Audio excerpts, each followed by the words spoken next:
Hey guys, we're looking at intersecting chords, secants, and tangents.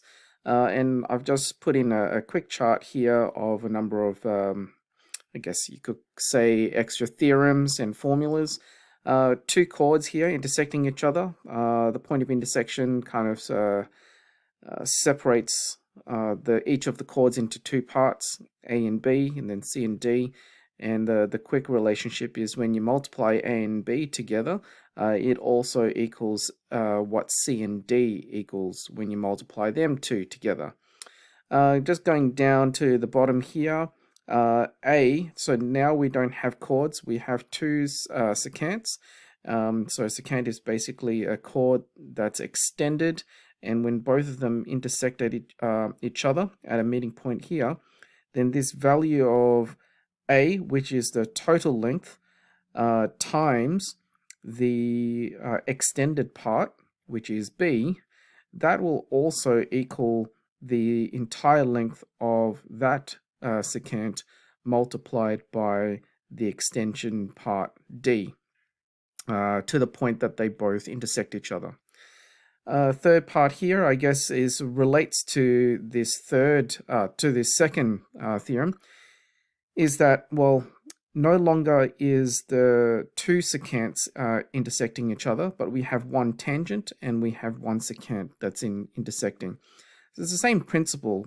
Basically, this length here from this point, tangent point, the point where the tangent touches the circle, to the point where it intersects with the secant, the whole length of A and then the extension part times B is equal to C squared.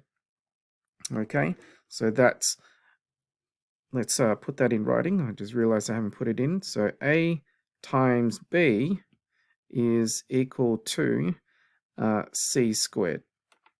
Okay, and then lastly, we've already touched this in the previous video when it comes to bisecting things. So we got two tangents intersecting each other, and though that length from the point that the tangent touches the circle to the point that it intersects with the other tangent, those two lengths are identical.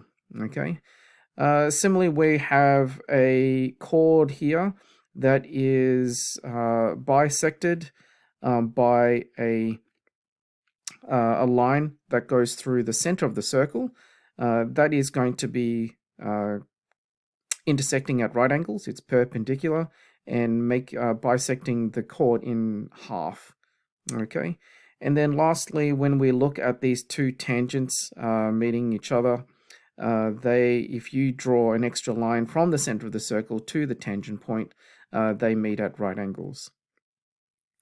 Then one last element that I want to show is the circumcenter of a triangle, and we have three chords which has formed a triangle.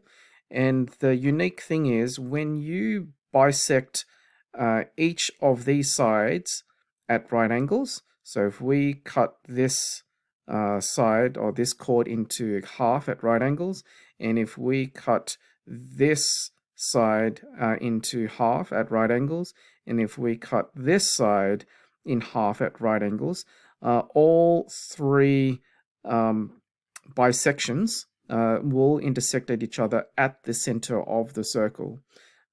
So that's something that's quite unique. You can try that out if you'd wish to sort it out. Now I want to show you just quickly with the other theorems that we looked at. There's a couple of websites here. mathopenref.com is one of them, and you can play around with each of these values. It's quite interactive, but it's applying the same principle of what you multiply. So this whole length here, which is 34.7, multiplied by 17.7, which is up the top here, is going to equal 24.8 squared. Okay, and you can change these points if you wish. Well, in this case here, we've got it at a tangent.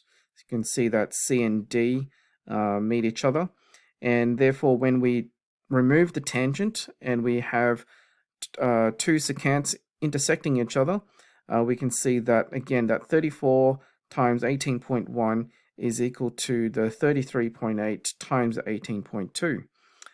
Looking at the chord, same theory.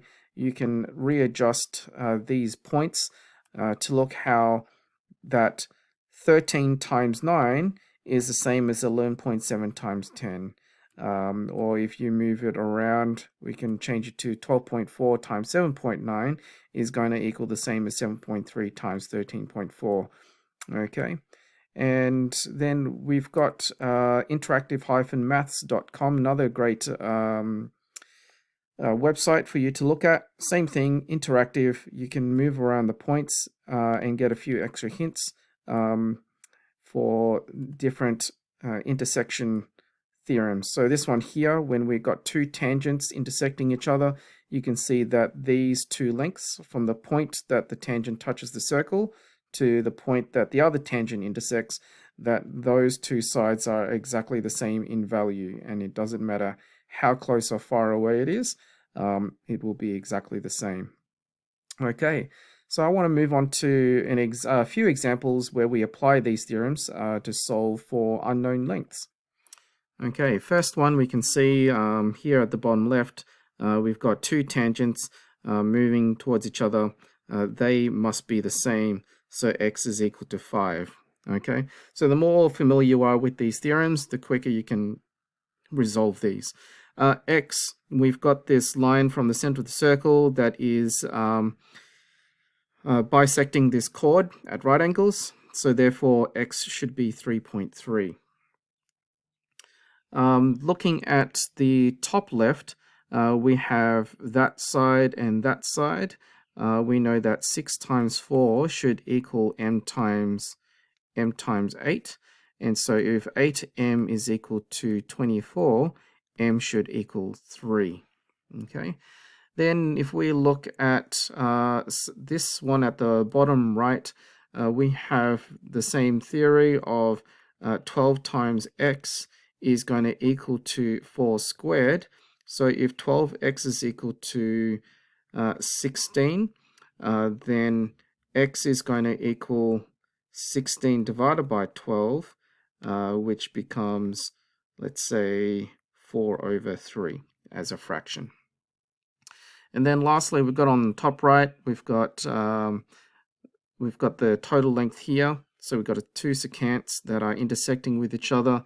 So that's going to be 4 plus 2, which is 6. So 6 times 2 is going to equal, let me put some extra space, 6 times 2 is going to equal, so this length here is going to be n plus 3 multiplied by 3.